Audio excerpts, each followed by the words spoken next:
தியானம் பண்றது மூலியமா எனக்கு என்ன ஃபீல் ஆயிருக்குன்னா, அந்த தியானமே என்ன வந்து புரொடெக்ட் பண்ணி வச்சிருக்க மாரியும், அந்த பிரச்சனைகள் எல்லாம் ரொம்ப தூரம் என்ன விட்டு தள்ளி போன மாரி இருக்குது.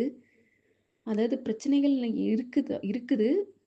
அந்த பிரச்சனைகள் நமக்கு சம்மந்தமே இல்லாத மாரி ரொம்ப டிஸ்டன்ஸ்ல இருக்கிற மாரி இருக்கு. அப்படி அது அது அதாவது என்னன்னா, நம்ம வந்து நான் வந்து ரொம்ப சந்தோஷமா ஃபீல் பண்றேன். பிரச்சனைகளே வந்தாலும் அத வந்து ஈஸியா சார்ட் அவுட் பண்ற மாரி ஒரு சொல்யூஷன் நமக்குள்ளவே ஒரு லீட் பண்ற மாரி இருக்கு. சம்திங் ஏதோ நம்மள லீட் பண்ணிட்டு போயிட்டே இருக்கிற மாரி இருக்கு. நம்மள தட்டி குடுத்துட்டு, உள்ளிருந்து ஏதோ தட்டி குடுத்து, இது இப்படிதான் பண்ணணும், இப்படி பண்ணணும். இதுக்காக நம்ம இவ்ளோ டென்ஷன் ஆக தேவையில்ல. அப்படின்ற மாரி சம்திங் ஏதோ ஒரு லீட் பண்ற மாரி நான் ஃபீல் பண்றேன் இப்பலாம். நெறைய யோசிச்சுட்டு இருப்போம்.